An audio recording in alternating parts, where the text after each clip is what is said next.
سمي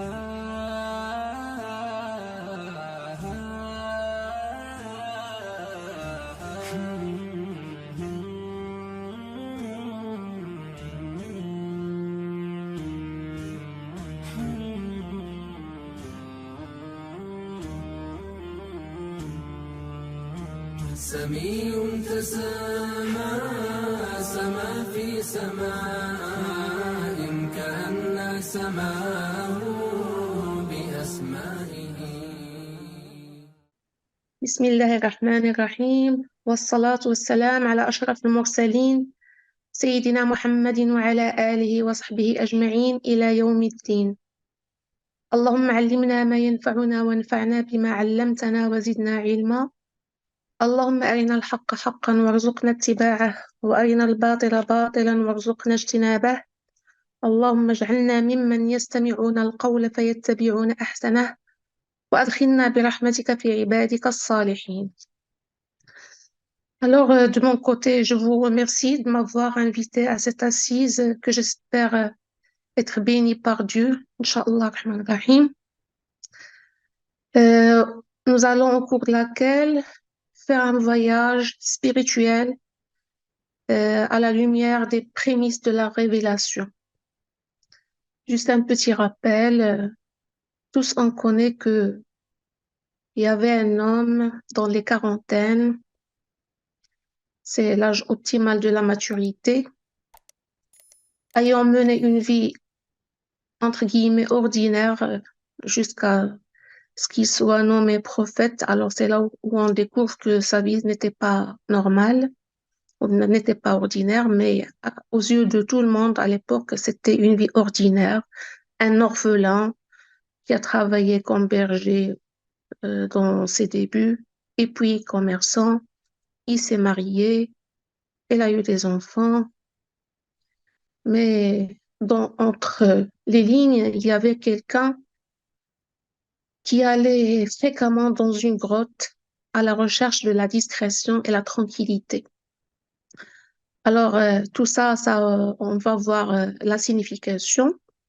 Une grotte au sommet d'une montagne, à la recherche de la hauteur et la proximité du ciel, pourvu qu'il y trouve une autre dimension de la vie à la hauteur de ses attentes.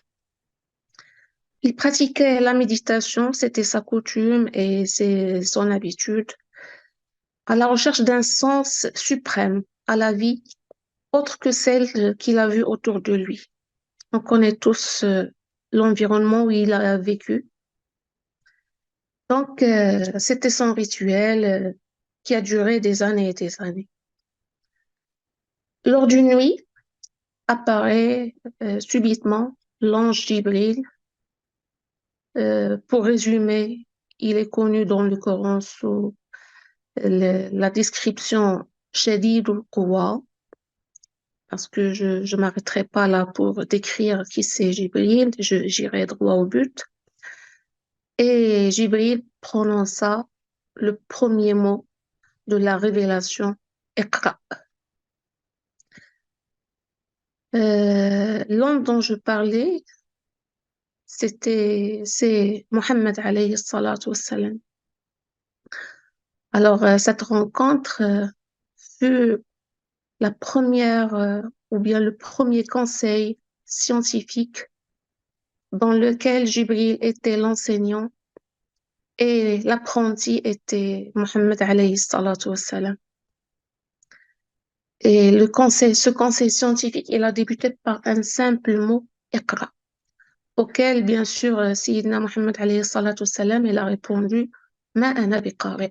Et effectivement, on sait que il était illettré, analphabète.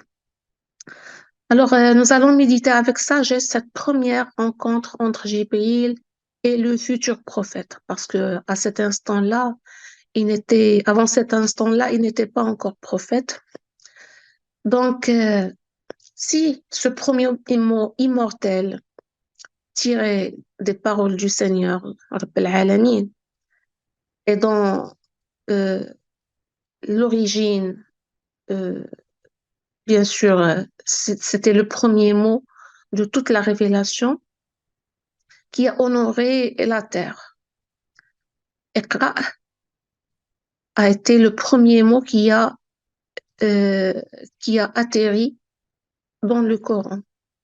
Alors, si Dieu, parmi une infinité de mots, a choisi Iqra pour commencer la révélation, c'est qu'il doit avoir un sens. Il n'y a rien de hasard dans le monde, dans l'univers. On sait très bien que وَكُلَّ شَيْءٍ خَلَقْنَاهُ بِقَدَرٍ. Donc, pourquoi ce mot en particulier? Quelle providence divine derrière son existence? Si ce premier mot doit être le support de notre réflexion et méditation, c'est que c'était le premier discours entre Allah et sa création. Dieu interpelle l'humanité avec avec ce mot après une rupture des messagers. On sait que la révélation jette à la fatratin min ar-rusul. Donc, c'était le message de délivrance. Eh bien, si la sagesse divine a choisi pour premier mot de révélation Iqra, parmi une infinité de mots, قل لو كان البحر مدادا لكلمات ربي لنفذ البحر قبل أن تنفذ كلمات ربي.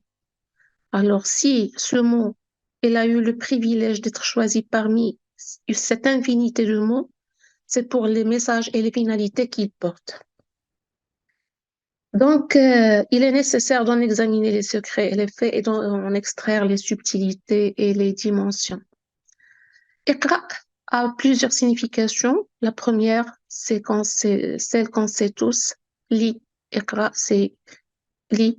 C'est le temps, c'est l'impératif. Le verbe lire a l'impératif. Iqra a un autre sens, c'est relier et rassembler pour donner du sens. Verser le sens pour donner de la cohérence à une forme de réflexion. Et Iqra veut dire transmettre. On sait que Dieu, via Jibril, a transmis le salut à Mawlatna Khadija. Inna Allah yuqri'uki salam. Donc, Iqra a encore ce sens de transmission. Donc, Iqra, c'était, comme je rappelle, le premier conseil scientifique grâce auquel on a pu découvrir ce qui existait dans Lawh al-Mahfoud. Si je peux me permettre d'appeler la tablette conservée, je sais pas très bien, mais on sait tous Lawh al-Mahfoud. Donc, s'il a joui de ce privilège, c'est parce qu'il est le moyen de connexion entre le ciel et la terre. Iqra est venu pour faire sortir Mohammed alayhi salatu salam de sa confusion dans laquelle il vivait. Il apporta les réponses à toutes ces questions. On sait que il a vécu en analysant son environnement et il n'a pas été satisfait de tout ce qui l'entoure.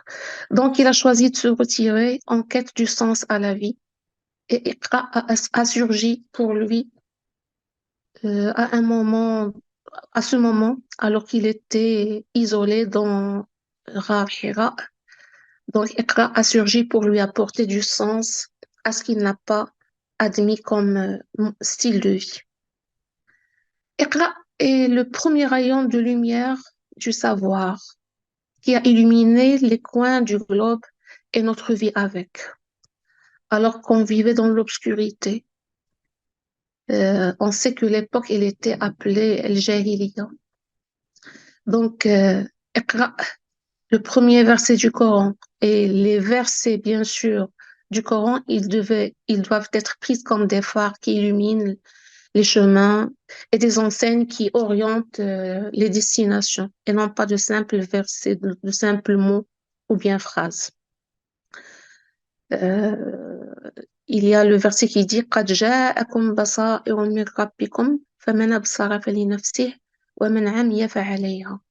Alors, اقرأ كانت أول بصيرة, c'était le premier rayon lumineux qui a illuminé le monde de Sayyidina Muhammad alayhi salatu salam et à travers lui, l'humanité. Donc, le messager, il était dans sa grotte en train de lire l'univers autour de lui, à la quête de la raison et de la lumière. en se basant sur son simple instinct, il savait que la vie ne devait pas être menée de la manière dont elle a été.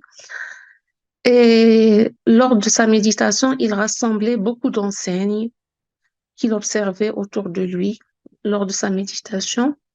Et voilà la guidance divine qui atterrit via Jibril. Iqra bismi rabbika alladhi khalaq. Alors, j'ai dit que quand il lui a dit Iqra, il lui a dit Ma ana biqari. Il a répondu à 3 reprises et c'est là qu'il lui a dit Iqra bismi rabbika alladhi khalaq. Donc, un seul mot qui signifie la source des réponses à toutes tes questions. Et c'était le bout de fil par lequel il a débuté. Nous savons que dans le Coran, il y a 6236 versets, donc 6236 enseignes, 6236 phares qui illuminent l'univers. Iqra bismi rabbika alladhi khalaq signifie lis au nom de ton Seigneur, lis au nom de ton Seigneur qui a créé. Iqra a stimulé lui de l'humanité et l'a réveillé de son sommeil profond. Iqra était la clé de la science et elle l'est toujours. C'est l'engin adéquat pour une traversée sécurisée vers l'au-delà via le chemin de la guidance. Ce chaos dans lequel nous vivons ne nous y amènera jamais. On passe notre temps à dire Ihdina sirat al-mustaqim au moins 17 fois dans la Fatiha, pendant nos prières, et vous voyez le chaos dans lequel on vit. Si c'est le cas, c'est parce que on se comporte pas avec le Coran comme l'a fait Sayyidina Muhammad alayhi salatu wassalam. Donc, cette inversion des sens, et pire encore, cette normalisation qui l'accompagne, dans laquelle nous vivons, il nous incite à une réflexion. Dans ce cas où on voit que tous les principes presque ils sont inversés, et pire encore, on commence à devenir adapté à ce sens inversé. Donc, quelle sage mesure de commencer la révélation avec Iqra, à une époque où l'ignorance était la caractéristique de la grande majorité des tribus. Superstition, mensonge, c'était leur loi, de sorte que l'époque était connue sous le nom de Jahiliya. Donc, Iqra datait la naissance d'une nouvelle ère, d'une nouvelle histoire. Rasulullah sallallahu alayhi wa sallam a dit, ce Coran est une corde. L'un des bouts est entre les mains d'Allah et l'autre entre vos mains. Alors accrochez-vous-y. العربية إن هذا القرآن سبب طرفه بيد الله والطرف الآخر بأيديكم فلا فتعلقوا به. Donc, quand il s'est accroché à cette corde, il a pu faire sortir l'umma de cette ignorance. Iqra est venu avec le temps impératif, veut dire que c'est une obligation. Et c'était la première obligation de l'islam. Donc, on sait que dans le Coran, l'impératif indique toujours l'obligation. Et tout ce qui est formulé dans le Coran par l'impératif, il s'inscrit dans le cercle de l'obéissance.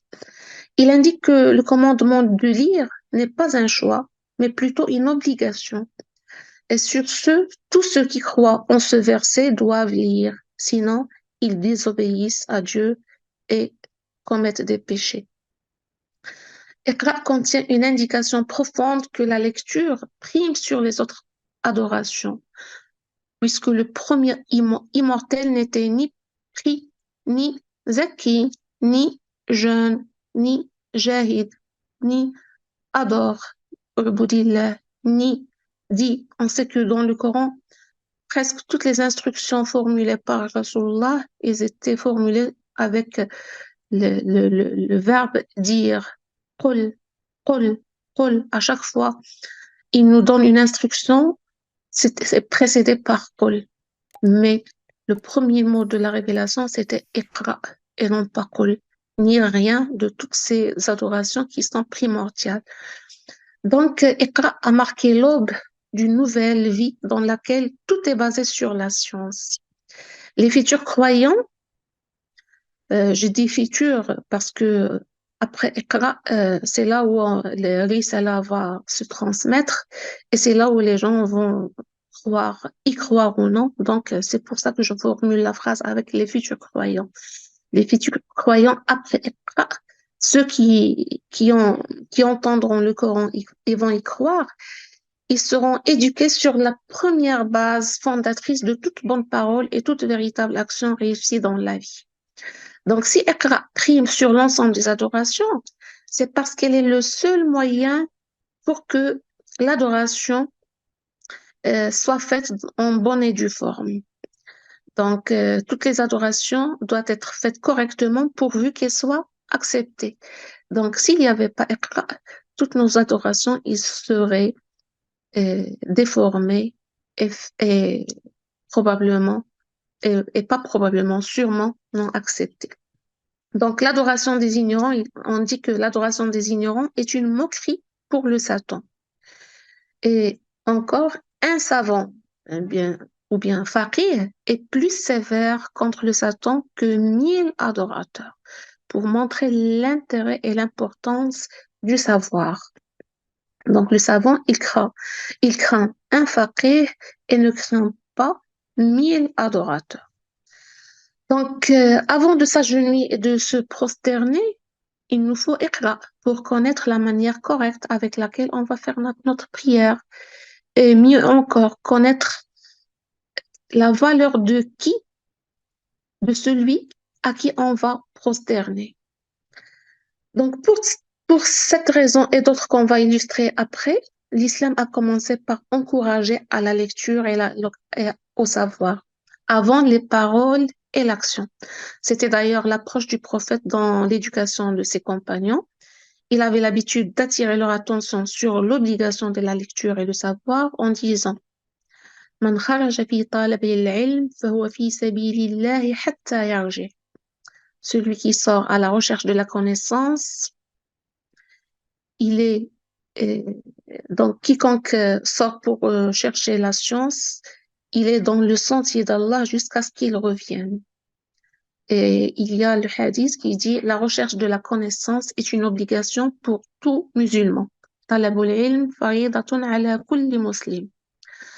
Alors amusez-vous à voir les réactions des gens à l'écoute que Talabul ilm farida ala kulli muslim. Nous, quand on a eu l'opportunité d'étudier et de s'enseigner, c'était pour un objectif de ديال الدنيا, avoir un poste, gagner sa vie et bien sûr, vous savez la suite. Alors, si regardez ou bien observez les réactions des gens, si vous leur dites que si vous étudiez et si vous demandez le savoir, c'est une obligation pour chaque musulman. Alors, qui parmi nous sait ou bien ressent vraiment que la science et la lecture sont des obligations, tout comme la prière, le jeûne, le zakat, le hajj, etc. Je dirais aucun. Et la preuve, c'est que nul ne peut passer son jour sans prier parce qu'il est convaincu que c'est une obligation. Donc, bien qu'on la fasse d'une manière, bon, plus ou moins correcte, plus ou moins en bonne et due forme, mais du moins on l'a fait et on ne peut pas se permettre de ne pas la faire. Mais on peut passer des mois et des années, voire même toute notre vie, sans qu'on ouvre un livre ou porte un stylo ou au moins se joindre à un cursus éducatif ou majlis dhikr. Donc, pour ne pas maquiller les mots et dire, bon, non, on sait que c'est une obligation, c'est une injonction, non. Pas comme la prière et les autres adorations. Le mot Iqra a beaucoup donné à la nation quand la nation lui a tout donné de son cœur, de son temps et de ses efforts.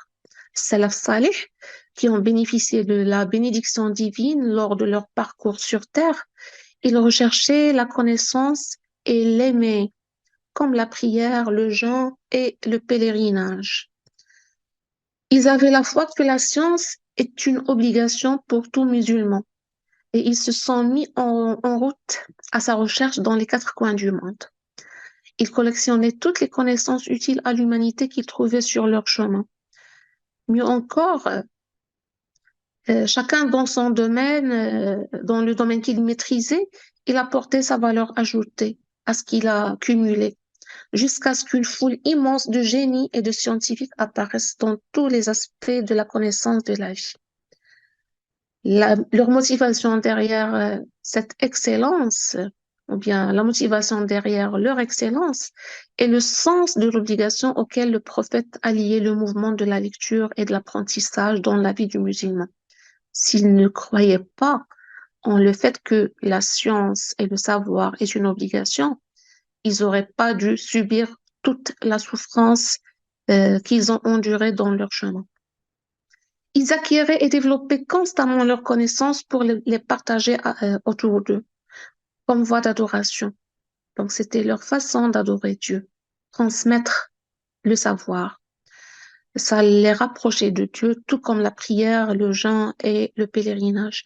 Ils étaient des friands de lecture, d'apprentissage, de mémorisation et de spécialisation.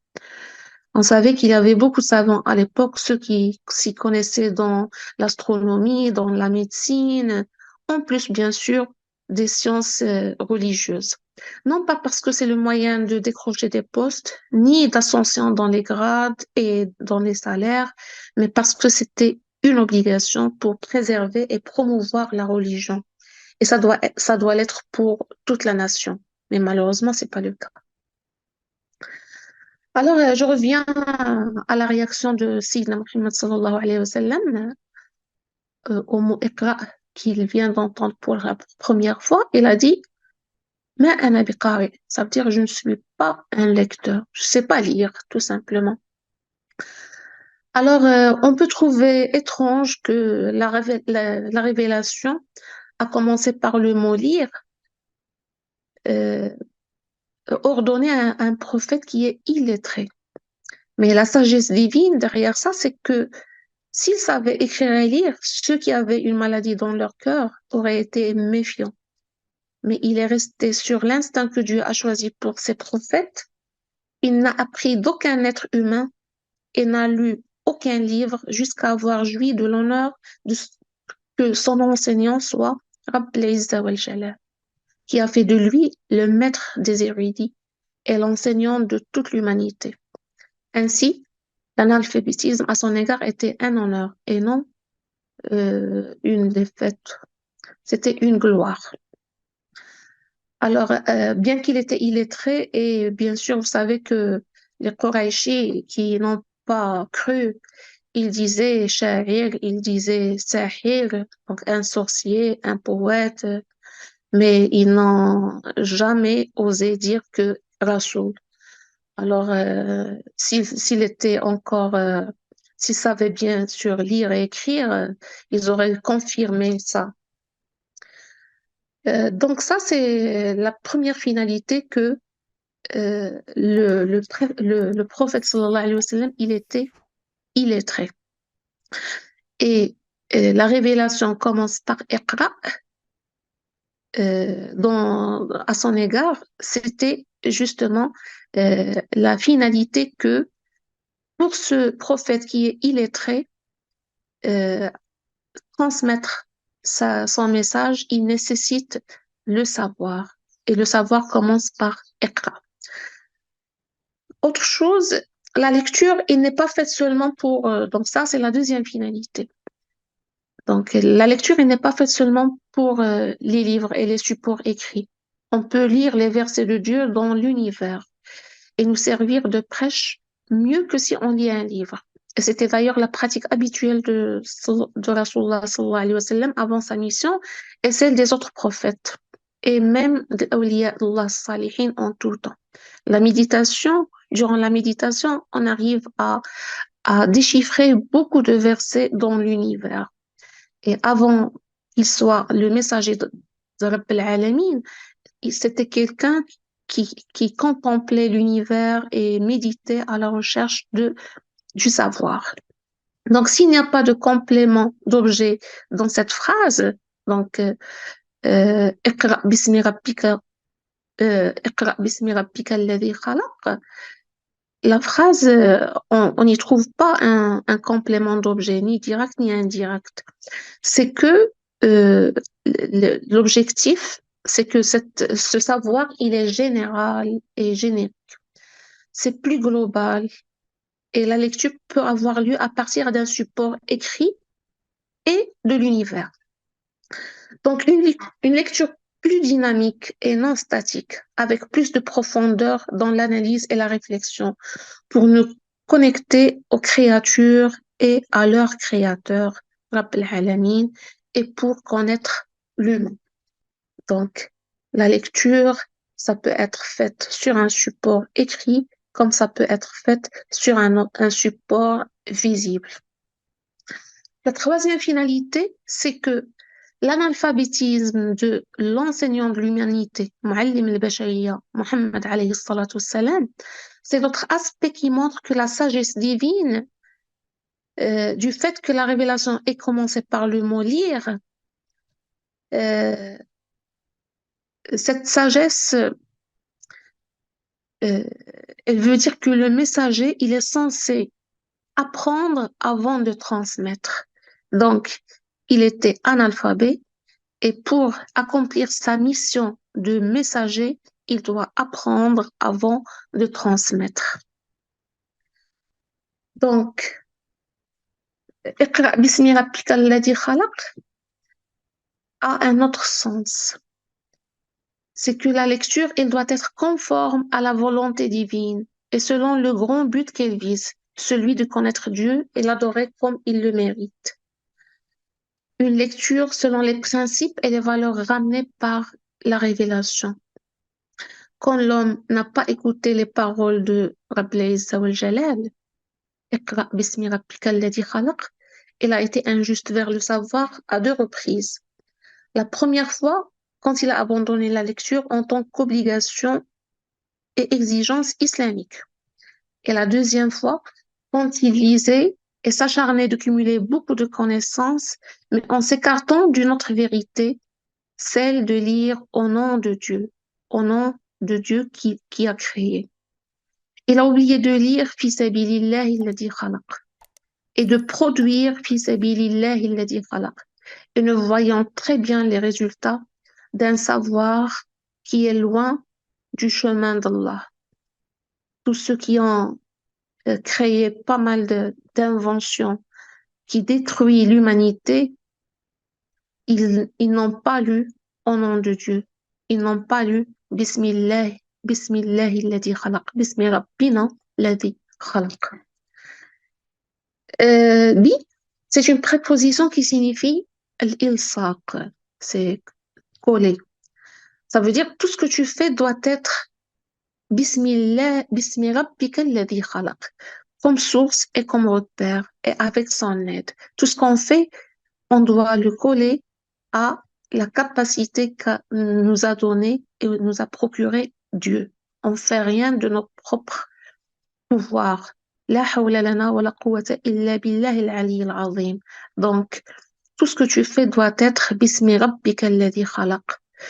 C'est lui la source, le repère, et c'est avec son aide et grâce à son aide. Autre chose, dans Bismi Rabbika, Rabbika, le ka, c'est un suffixe qui te donne, c'est-à-dire pour donner le sentiment de l'affection, ton Dieu à toi, Rabbika, ton Dieu à toi. Et il ne te laissera jamais seul. Il sera toujours avec toi si tu veux lire au nom de celui qui t'a créé. Iqra bismi rabbika alladhi khalaq. Donc ce verset dont on s'accorde à l'unanimité à dire qu'il est le premier mot, le premier commandement et la première mission attribuée, était la clé du message final qui a posé pour toute l'humanité les bases solides d'une constitution valide pour une vie sur terre en bonne et due forme. Ces premiers versets du Coran, dont le thème principal est venu confirmer que le message Mohammedi, c'est un message du savoir et d'apprentissage, et que cette religion révélée à un prophète illettré, envoyé à une nation analphabète, se basait sur la mémorisation surtout, a effacé l'analphabétisme humain. Alors, euh, on- tout le monde dit que Nabi il ummi, mais on prête peu attention qu'il a été envoyé à une nation ummi. هو الذي بعث في الأميين رسولا منهم يتلو عليهم آياته ويزكيهم ويعلمهم الكتاب والحكمة وإن كانوا من قبل لفي ضلال مبين بعث في الأميين رسولا منهم. Donc lui, il est illettré, analphabet, et il a été envoyé à une nation analphabète. Donc c'est lui qui a envoyé, si je traduis l'aya, donc c'est lui qui a envoyé à des gens sans livre un messager des leurs qui leur récite ces versets, les purifie et leur enseigne le livre et la sagesse, bien qu'ils étaient auparavant dans un égarement évident. Alors, le verset qui suit, c'est خَلَقَ الْإِنسَانَ مِنْ عَلَقٍ. On sait que l'alaq, c'est une adhérence. Euh, Après fécondation de l'ovule et le spermatozoïde, le premier état de la vie, c'est al-alaqa. C'est une adhérence qui s'accroche. Donc, l'adhérence, si on veut méditer un petit peu ce verset, pourquoi justement cet exemple d'adhérence?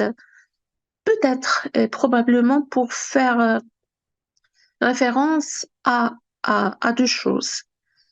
Euh, la première, c'est que cette adhérence, elle s'accroche à l'utérus pour pouvoir vivre et se développer depuis le zéro.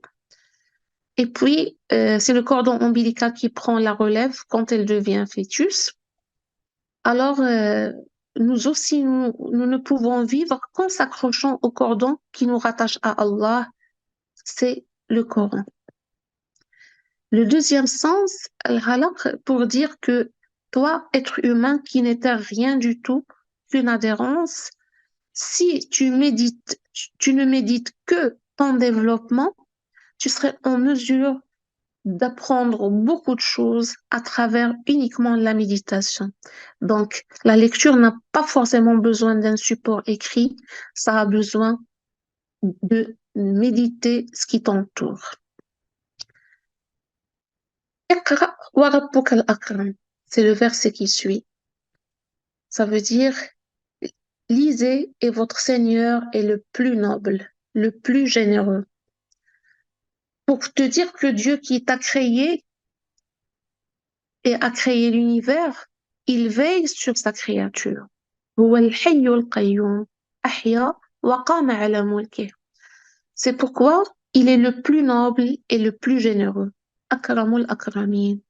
Donc, c'est grâce à générosité qu'il t'a enseigné la lecture pour voir les enseignes lumineuses que j'ai dit tout à l'heure. Les versets, ce sont des enseignes lumineuses. Ce sont des phares qui illuminent le chemin. Il t'a fait savoir son existence. Le premier savoir d'ailleurs, il date depuis Éden. Quand il a dit Alastu bi rabbikum wa qulna bala. Il a dit, n'est-ce pas moi votre Dieu? Et on a répondu, si. Donc nous sommes les successeurs d'Adam, la même édition. D'ailleurs, la première mission d'Adam sur Terre, enfin, pas sur Terre, alors qu'il était encore dans le paradis, donc sa première mission, c'était l'enseignement et le savoir. وعلم آدم الأسماء كلها. Il lui a fait apprendre tous les mots. Et c'est ce qui a fait sa distinction à comparer avec les anges et Iblis et tout. Donc, la première mission et la première formation, il date depuis Adam. Donc ça, c'est ce qu'on appelle le savoir inné. Et puis, il y a le savoir acquis durant la vie grâce à Iqra. Donc, s'il n'y a pas Iqra, comment pourrions-nous acquérir d'autres informations pour pouvoir vivre et adorer Dieu comme il le faut. Donc, dès lors, euh, on doit faire attention à ce qu'on va acquérir. وَأَنْ لَيْسَ لِلْإِنسَانِ إِلَّا مَا سَعَى. Donc, durant notre vie, on acquiert pas mal de choses. Donc, il faut veiller à ce qu'on est en train d'acquérir. Si on le fait selon les versets, grâce à Iqra bismi rabbika alladhi khalaq, et si on s'illumine avec les versets coraniques, on va aboutir, on va bien sûr emprunter le chemin d'Allah. Sinon, comme le font pas mal de gens, ils prennent les versets comme Asatir al-Awwalin, alors là, ils seront égarés complètement. Et il n'y a pas que les non-musulmans qui disent ça. Malheureusement, il y a parmi les musulmans qui commencent à considérer les versets coraniques comme Asatir al-Awwalin, les histoires des premiers. Quand on voit leur comportement avec riba et qui commencent à lui trouver des excuses, euh, ça veut dire ils le considèrent comme Asatir al-Awwalin, comme si le verset de riba n'était valable qu'à l'époque de la naissance de l'islam. Et pire encore, ce qu'on vient de voir actuellement, le fait de considérer l'homosexualité comme une liberté, c'est une autre façon de dire asatir al-awwalin. Quand on commence à considérer que l'héritage, il doit être fait avec une certaine et de façon équitable. Et pour nous, équitable, c'est que la femme doit hériter la même part que l'homme. C'est notre façon de dire asatir al-awwalin. Et encore, regardons autour de nous et vous allez voir que on commence à considérer la majorité des versets comme asatir al-awwalin. On ne prend que ce que nous voulons et ce que nous pouvons faire. Tout ce dont on est incapable de respecter, on le considère comme asatir al-awwalin. Alors, on revient à la générosité de Dieu dans le verset. C'est grâce à à sa générosité qu'il nous a fait savoir son existence. وَكَفَى بِهَا نِعْمَةً. Connaître Dieu et croire en lui. Donc, au moins, on est sur le bon chemin. Si on fait de notre mieux pour l'adorer comme il faut, au moins, on peut espérer le paradis. Alors, que feront les autres qui savent pas que cet univers a son créateur et qui est Rabb al-Izza wal Jalal? C'est grâce à sa générosité qu'il nous a donné l'opportunité d'apprendre en pratiquant la méditation dans le support écrit qui est le Coran et le support visible qui est l'univers. Apprendre de toutes les créatures, des animaux, des végétaux, même d'Iblis. Oui, même d'Iblis. Si on apprend des erreurs qu'il a commises, on pourrait se prémunir. Alors, tous, on connaît que l'erreur fatale de Iblis, et d'ailleurs, l'unique, l'unique erreur d'Iblis, c'est son orgueil. Elle a refusé euh, de- de- le- l'obligation de Dieu euh, pour, pour ليسجد لآدم. Il a refusé sujoud, tout simplement. Un simple péché, un seul péché lui a coûté l'expulsion du paradis. Donc, on doit apprendre même d'Iblis. Et Dieu nous a permis d'apprendre même d'Iblis pour éviter d'avoir cette description d'orgueilleux, cet orgueil. Et l'autre chose, c'est sa persévérance. On doit apprendre d'Iblis sa persévérance parce que pour Iblis, il a dit à Dieu, لَأَقْعُدَنَّ لَهُمْ صِرَاطَكَ الْمُسْتَقِيمَ. Donc vraiment, il est persévérant à nous accompagner jusqu'à nous faire sortir du chemin correct. Donc, c'est une indication que la générosité, aussi, un autre sens et une autre finalité de اقرأ وربك الأكرم. C'est une indication que la générosité, le don, le flux et les bénédictions de Dieu ne peuvent être atteintes que par ceux qui lisent, car Dieu ouvre les portes de sa bonté aux lecteurs afin qu'ils deviennent des érudits, des juristes, des inventeurs, des leaders. Donc, s'il n'y avait pas la science et le savoir, comment aurions-nous pu devenir l'un ou l'autre de ces gens? Alors, le Mufassirin, d'après les commentateurs, bien les explications de Mufassirin, Iqra a été répété 3 fois au prophète avant que Jibril ne poursuive Iqra bismi rabbika alladhi khalaq, et 5 fois au total, ce qui est une grande affirmation de son importance. Cela signifie que l'ère de la lecture a commencé comme ça, ne l'a jamais été avant. Parce que la répétition, il n'est pas faite au hasard dans le Coran. La répétition, il signifie fais attention, c'est tellement important. Si tu fais pas attention à la première, tu la feras à la deuxième, à la troisième, et ainsi de suite. Autre chose, on ne doit jamais s'arrêter de chercher le savoir. وَقُلْ رَبِّ زِدْنِي عِلْمًا. Il n'y a pas de fin au savoir. Il doit toujours y avoir des mises à jour. Sinon, c'est comme une application. S'il n'y a pas de mise à jour, l'application, il est obsolète. Notre connaissance innée, notre savoir de base, c'est celui qui a été transmis par Adam. Nous sommes les successeurs d'Adam. Alors, notre formation et nos connaissances innées, c'est ceux transmis par Adam. Et il y a eu toujours des mises à jour à travers les messagers de tous les temps. Et Iqra, c'est le dernier rappel qui a été véhiculé par Muhammad alayhi aska salat wa ashraf taslimat.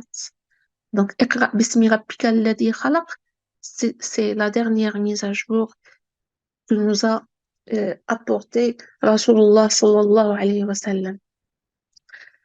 Je vais vous raconter une petite. Bon, c'est pas une histoire, c'est un hadith. Enfin, c'est une histoire, si vous voulez dire, rapportée par euh, Sayyidina Abu Bakr et Omar ibn al-Khattab. Ils voulaient rendre visite à Ayman. Vous savez que Ayman, c'est soi-disant, si on peut dire, la marraine du prophète. Et Hadina, ديال Rasulullah sallallahu alayhi wa sallam. Alors, ils ont décidé de lui rendre visite en reconnaissance à ce que faisait, ou bien comme l'a fait Rasulullah sallallahu alayhi wa sallam, parce que Rasul sallallahu alayhi wa sallam, il avait l'habitude de lui rendre visite fréquemment. Donc, Abu Bakr a dit à Omar, allons-y à Ayman pour lui rendre visite, comme Rasulullah avait l'habitude de faire. Alors, ils l'ont trouvé en train de pleurer. En la voyant pleurer, ils lui ont dit, ce qu'Allah pour son prophète est bon. Ce qu'Allah est bon pour son messager. Elle a répondu, je ne pleure pas parce que je ne sais pas que ce qu'Allah a pour son messager est bon, mais je pleure la révélation qui a été retranchée du ciel. Et voilà que Abu Bakr et Omar se sont mis à pleurer en flot. Donc, regardez la profondeur de la prise de conscience de cette grande compagnonne, de la valeur de la connaissance qui leur venait du ciel. Ils savaient que la révélation, c'était de la connaissance. El-Wahi, ilm, et sa compréhension de la mission et du rôle de la science.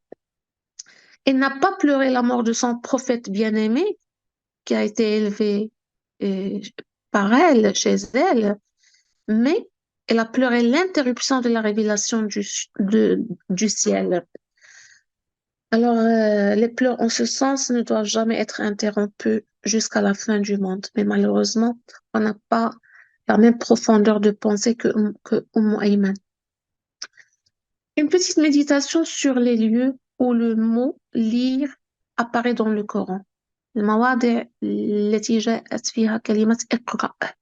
Donc, on va voir que Iqra a été mentionné seulement 3 fois dans le Coran. Il y a uniquement 3 endroits. Le premier, c'est le Surat Al-Isra, le verset 14. Lis ton livre, assez pour toi aujourd'hui d'être juge de ton propre compte. اقرأ كتابك كفى بك اقرأ كتابك كفى بنفسك اليوم كفى بك. Bon, je suis désolée, ça m'a échappé. اقرأ كتابك كفى بنفسك اليوم كفى بك. Bon, أعوذ بالله من الشيطان الرجيم. Je pense que vous aviez pu deviner le verset. Lis ton livre. Assez pour toi aujourd'hui d'être juge de ton propre compte. Et la deuxième fois, c'est lis au nom de ton Seigneur qui a créé. Le premier verset de Sourate Al-Alaq et le troisième verset de Sourate Al-Alaq, la même, lis et votre Seigneur est le plus noble. Alors, si on médite ces endroits, on va voir que lis, c'est la première chose qui vous est demandée dans la vie. Et lis, c'est la première chose qui vous est demandée le jour de la résurrection. Et entre ces deux, iqra. Donc, iqra, la première, c'est euh, le premier mot de la révélation. Donc, ça nous demande de lire durant toute notre vie. Et iqra, c'est la première chose qui nous sera demandée le jour de la résurrection, yawm al-qiyamah. Et entre ces deux iqra, tout ce que tu fais sera enregistré. Donc, à toi de remplir ton livre avec ce qui te semble bon. Et tu n'as pas d'excuse. Tu es censé le savoir car iqra est préalable aux paroles et à l'action.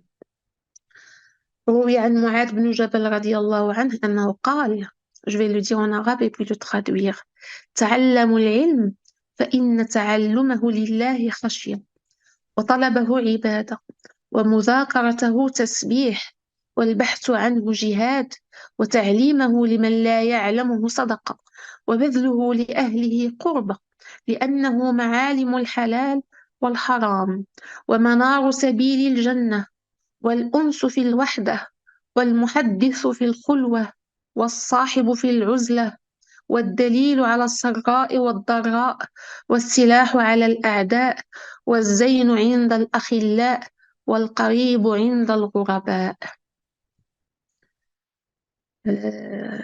Ça veut dire apprenez le savoir car l'apprendre est une crainte de Dieu, le demander est une adoration, l'étudier est une louange, le rechercher est un jihad, l'enseigner à ceux qui ne le savent pas est une aumône et le donner à sa famille est une proximité parce qu'il est un repère du permis et du non-permis, un phare sur le chemin du paradis, le compagnon dans la solitude, l'orateur dans le retrait, l'ami dans l'isolement, le guide dans les festivités et adversités, l'arme contre les ennemis, la parure chez les amis et le proche chez les étrangers.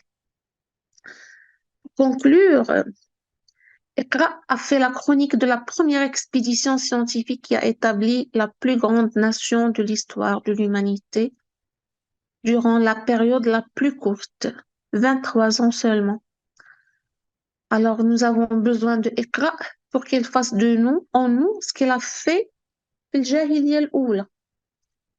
اقرأ باسم ربك الذي خلق. C'est le verset qui a révolutionné, réformé, restructuré l'époque de l'aube de l'islam. Alors c'est une invitation à s'y accorder et s'accrocher comme l'ont fait nos prédécesseurs. Ce n'est pas pour rien que le rang du savoir et des savants a été valorisé par l'islam. يقول تعالى يرفع الله الذين آمنوا منكم والذين أوتوا العلم درجات. Donc c'est pas pour rien que la valeur des savants et du savoir est valorisée par Dieu. Même la valeur d'Adam qui dépasse celle des anges, elle est due au fait, c'est donc il l'a mérité euh, parce que ce mérite, il émane de la faculté que lui a donnée Dieu quand il lui a enseigné tous les mots. وعلم آدم الأسماء كلها. Alors sa valeur à comparer avec celle des anges, lui a fait le mérite qu'il se sent سجدوا له سجدت الملائكة أجمعين. Euh, et nous, on doit avoir cette intentionnalité. On doit l'intentionnalité qu'on doit avoir, c'est d'attribuer à cette lecture l'accès à la connaissance de Dieu pour l'adorer comme il le mérite, et non pas un simple moyen de gagner sa vie. Si Dieu quand on dit Dieu a choisi Iqra parmi une infinité de mots, comme j'ai dit tout à l'heure, قل لو كان البحر مدادا لكلمات ربي لنفذ البحر قبل أن تنفذ كلمات ربي ولو جئنا بمثله مددا. Alors cette infinité de mots, c'est grâce à Iqra que nous pouvons les décrypter et les déchiffrer. Donc, le contenu de cet océan, il ne peut être déchiffré et décrypté que grâce à Iqra. Si Dieu a préalablement préparé le prophète pour recevoir la révélation, quand il lui a dit Inna sanulqi alayka qawlan thaqila. Donc, tout ce qu'a fait Dieu pour préparer son prophète à cette mission, on doit prendre le sens derrière. C'est que, d'ailleurs, il n'est pas le seul. Il a fait la même chose pour Moussa. Quand il a dit, وَلِتُصْنَعَ عَلَى عَيْنِي. Et pour les autres prophètes, ça veut dire que recevoir le Coran, il mérite une préparation préalable. Donc, nous avons tous besoin d'une préparation dans notre cheminement vers Allah pour être influencés par le Coran.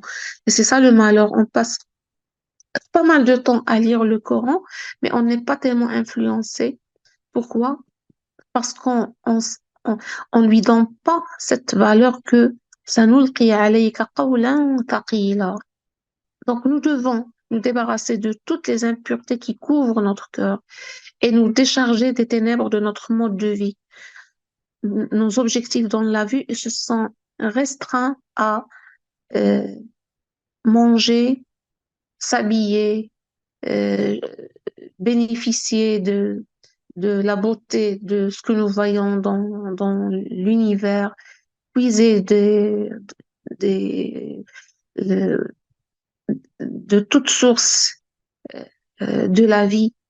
Mais derrière, on oublie que Dieu nous a créés pour l'adorer. وَمَا خَلَقْتُ الْجِنَّ وَالْإِنسَ إِلَّا لِيَعْبُدُونِ. Donc, si on réussit pas à se débarrasser de ténèbres de ce mode de vie, on va pas, bien sûr, toucher le sens que nous transmet le Coran. Et encore, pour nous aider dans le cadre de cette préparation pour être influencé pour le Coran, nous avons besoin de suivre le même chemin qu'a fait Rasulullah sallallahu alayhi wa sallam. Dieu, quand il a voulu le prendre pour messager, la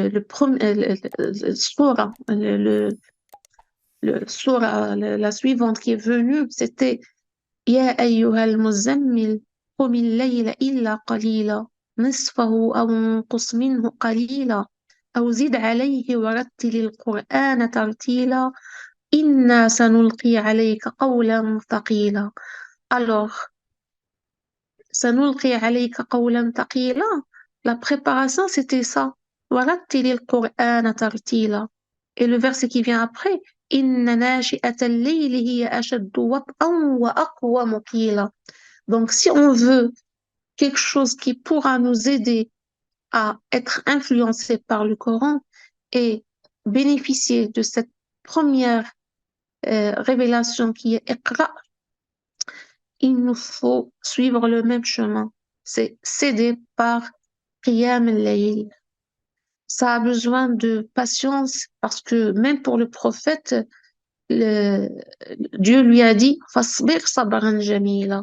Donc, ça va pas être facile, mais c'est pas impossible. C'est le Coran qui donne du sens à notre vie. Sinon, nous serions comme les bestiaux. كالأنعام بل أضل. C'est lui qui nous ramène d'un état à l'autre, comme il l'a fait en ramenant les gens de l'obscurité à la lumière. Durant ces 23 ans, la plus grande nation a été établie grâce à Iqra. Et Iqra quoi? Tout le contenu du Coran qui s'est déposé de façon progressive le long de ces 23 ans. Quand ils entendaient un verset, ils s'acharnaient de le lire, le comprendre et l'appliquer. Donc, il faut sortir de sa zone de confort et chercher à approfondir ses connaissances pour mieux connaître Dieu et la voie qui va nous permettre de l'adorer en bonne et due forme. Le chemin le plus court qui mène au paradis est celui du savoir. Et s'il te l'a ordonné, c'est qu'il t'a muni de tous les outils nécessaires pour le faire. Et il sera toujours à tes côtés pour t'accompagner et t'encadrer. Alors, pas de prétexte. وَلَنَا فِي رَسُولِ اللَّهِ أُسْوَةٌ حَسَنَةٌ. Si on veut chercher des prétextes pour dire on ne peut pas, je vais vous citer, rappeler un petit peu les contraintes qui s'affrontaient à Rasulullah sallallahu alayhi wa sallam. Alors, elle a reçu la mission à l'âge de 40 ans. Donc, tu n'as pas de prétexte pour dire je suis âgé pour approfondir mes connaissances et plonger dans le bain de la connaissance. Ni les circonstances. Tous on connaît le petit Laès qu'a rencontré Rasulullah sallallahu alayhi wa sallam depuis sa naissance jusqu'à sa mort. Ni l'analphabétisme pour dire que je ne sais pas lire ni écrire. Alors justement, le message que le prophète a été choisi et il a été élu par Dieu alors qu'il était analphabète pour ne pas trouver l'analphabétisme comme prétexte. Selon nos repères, cette mission aurait été impossible vu toutes ces contraintes, mais grâce à la guidance divine de Iqra, elle est devenue possible. Dieu nous a honorés et glorifiés par le savoir. Et malheureusement, nous nous acharnons à faire partie des bestiaux. بل أضل. قال صلى الله عليه وسلم من سلك طريقا يلتمس فيه علما سهل الله له به طريقا إلى الجنة. Ça veut dire celui qui cherche, celui qui prend la voie à la recherche du savoir, Dieu lui facilite la voie vers le paradis.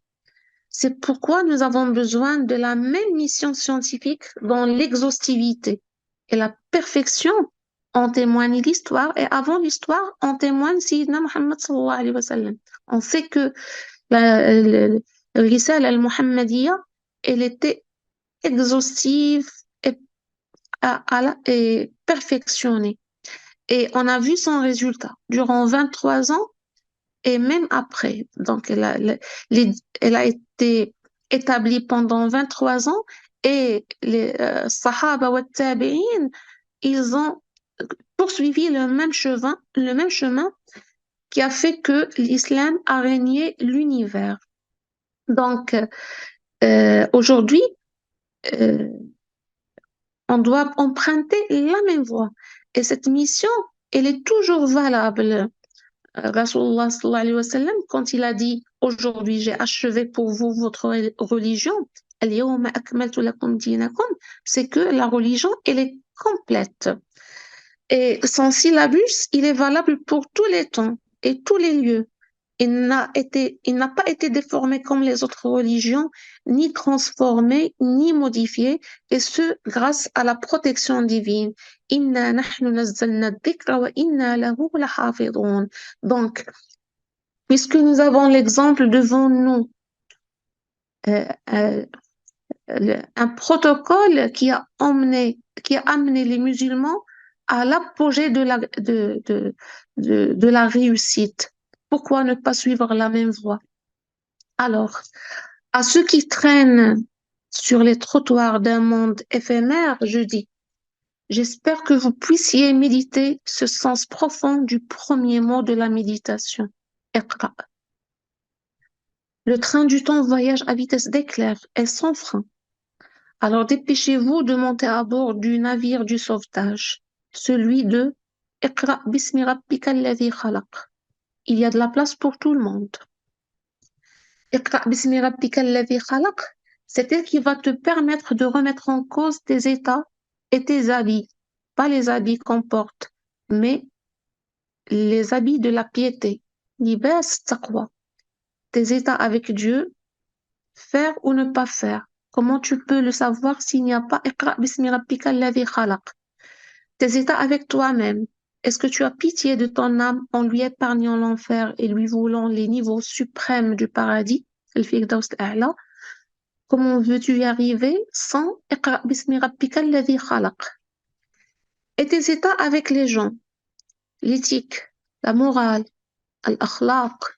Rasulullah sallallahu alayhi wa sallam a dit le plus proche de parmi vous, de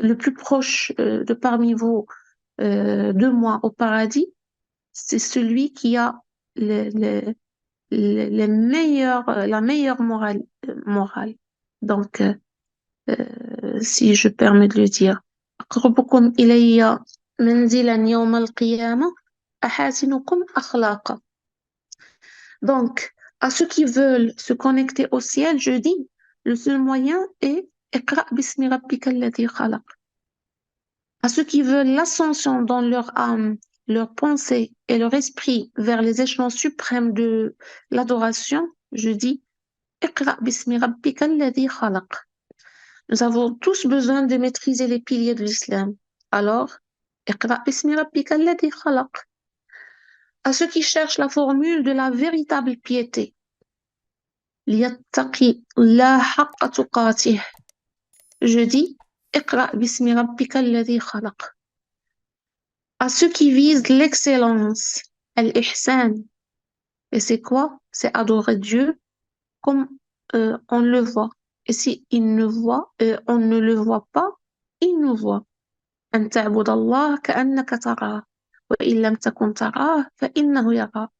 Alors si tu veux et si tu vises l'excellence, اقرأ باسم ربك الذي خلق. Si tu veux augmenter ton espérance de vie, الحسنة بعشر أمثالها والله يضاعف لمن يشاء. Ça veut dire si tu mènes une vie, quelle que soit sa durée, le cumul de ce que tu vas y gagner serait multiplié par 10, voire plus, grâce à Iqra bismi rabbika alladhi khalaq. C'est elle qui te guide sur la voie de cumuler al-hasanat. Alors j'espère que effectivement on peut tirer toutes les leçons ramenées par ce premier verset du Coran, Iqra bismi rabbika alladhi khalaq, la prendre comme moyen, comme objectif, comme repère, comme référence, vivre avec. Là où tout ce qu'on peut faire dans la vie, il faut avoir Iqra bismi rabbika alladhi khalaq devant toi. Et c'est ainsi que tu vas choisir la bonne voie et t'écarter de celle qui amène vers l'enfer. أقول قولي هذا وأستغفر الله لي ولكم ولجميع المسلمين.